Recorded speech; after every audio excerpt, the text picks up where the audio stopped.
યશોદા, તમે સ્વયંને કેટલું કષ્ટ આપી રહ્યા છો.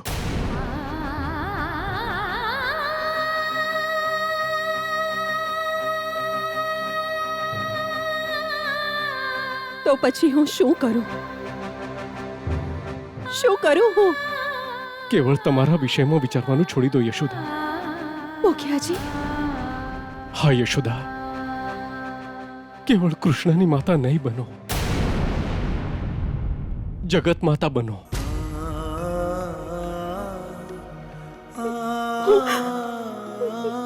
હું કાન્હાને ગુમાવવા નથી ઈચ્છતી.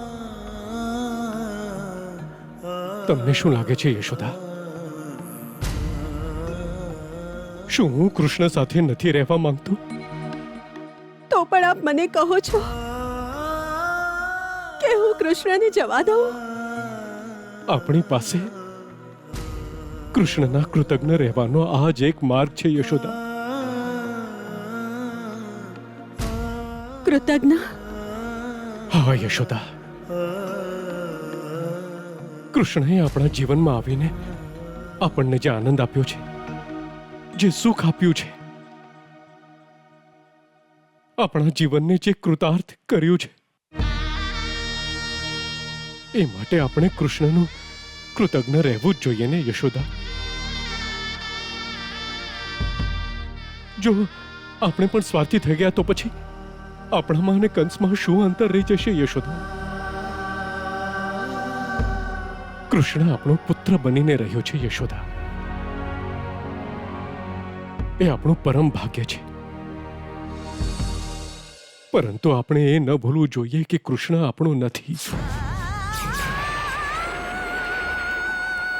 ના, કૃષ્ણ આપણો જ છે. કૃષ્ણ આપણો છે. કૃષ્ણ કેવળ આપણો જ નથી યશોદા. ના જ વસુદેવભાઈ અને દેવકી ભાભીનો છે. કૃષ્ણ તો સંપૂર્ણ વિશ્વનો છે.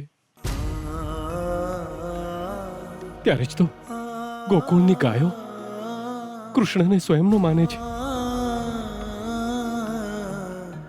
ગ્વાલણ અને ગોપીઓને કૃષ્ણ એમનો લાગે છે. ગ્વાળ બાળને લાગે છે કે કૃષ્ણ એમનો છે. દાદીમાને કૃષ્ણ એમનો પૌત્ર લાગે છે. દરેક જણ કૃષ્ણને પોતાની દ્રષ્ટિએ જુએ છે યશોદા. અને એમની જ કલ્પના અનુસાર એમને કૃષ્ણ દેખાવા લાગ્યો. કૃષ્ણ જેવા મહાપુરુષ કેવળ લોક કલ્યાણ માટે જ આ ધરતી પર જન્મ લે છે. શું એ માં નથી કાન્હા, જેણે તને આટલાથી આટલો મોટો કર્યો? શું એ માં નથી કાન્હા, જેણે સ્વયંને ભૂલાવીને દિવસ રાત તારા પર પોતાની મમતા ન્યોછાવર કરી? બોલ કાન્હા. આપ જ માં છો મૈયા, આપ જ માં છો. તારા માટે જીવી રહી હતી કાન્હા. આજે જ્યારે તું દૂર જવાની વાત કરે છે, તો શું હું તારો વિયોગ સહન કરી શકીશ? તું મને છોડીને જતો રહીશ, આ વિચારથી જ શું મારા મનમાં વાવાઝોડું નહીં આવે?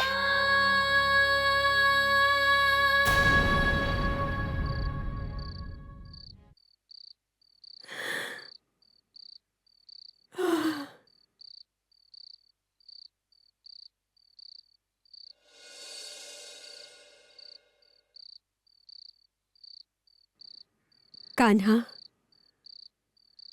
માં બનવું સ્વયં જ અઘરી પરીક્ષા હોય છે.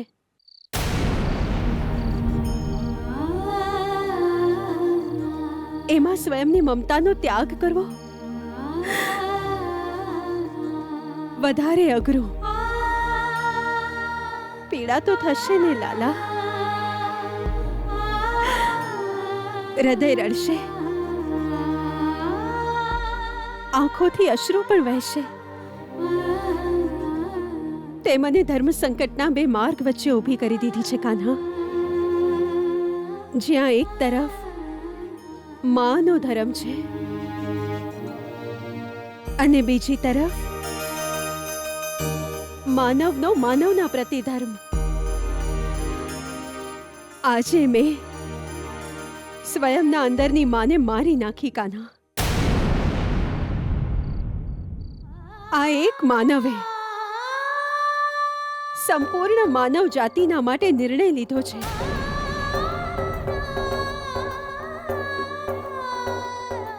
કે તારું મથુરા જવું આવશ્યક છે.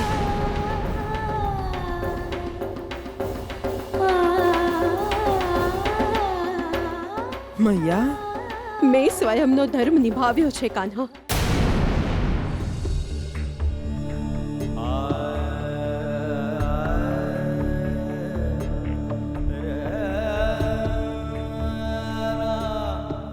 આપ વિશ્રામ કરો સ્વામી. આ વિશ્રામ કરવાનો સમય નથી દેવકી. પરંતુ હજી તો રાત થઈ છે. છતાંય અક્રૂરજી કૃષ્ણને લઈને મથુરા નથી પહોંચ્યા. તમે સાંભળ્યું પેલા રક્ષકે શું કહ્યું? કે અક્રૂરજીને નાનકડી વાત નથી સમજાતી કે કૃષ્ણને મથુરા લાવવો કેટલો મહત્વપૂર્ણ છે. ધનુષ યજ્ઞ પૂર્ણ થવાના માર્ગ પર છે દેવકી.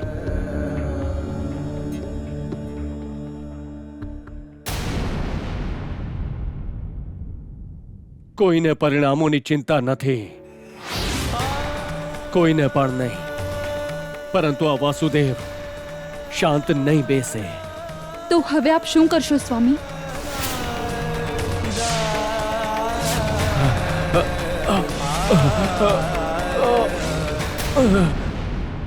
સ્વામી, સ્વામી આંખો ખોલો. સ્વામી, સ્વામી ઈશ્વર માટે આંખો ખોલો. સ્વામી,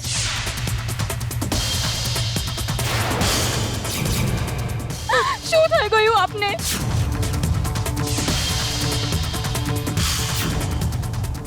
મારા સ્વામીની રક્ષા કરો, રક્ષા કરો મારા સ્વામીની.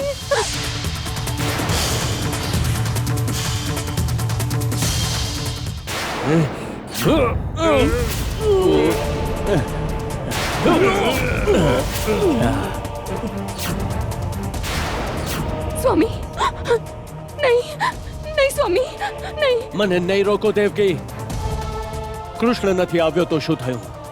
કૃષ્ણનો પિતા વાસુદેવ હજુ જીવિત છે.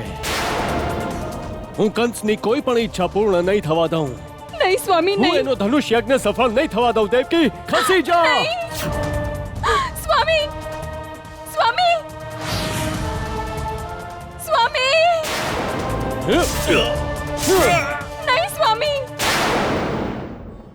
કાન્હા, જોઈ રહ્યા છો ને તમે? જોઈ રહ્યો છો ભાઈ. પિતાશ્રી ભાવનાને આધીન થઈને વિદ્રોહ પર ઉતરી આવ્યા છે. ઘટનાઓ શીઘ્રતાથી ઘટવા લાગી છે કાન્હા.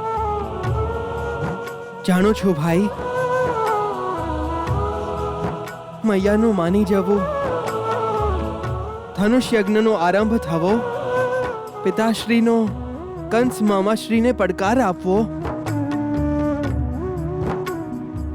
એ સર્વ આપણને સંકેત આપે છે કે મામાશ્રીનો સમય હવે સમાપ્ત થવાનો છે. અને મામાશ્રીનો સમય ત્યારે સમાપ્ત થશે જ્યારે તમે મથુરા પહોંચશો.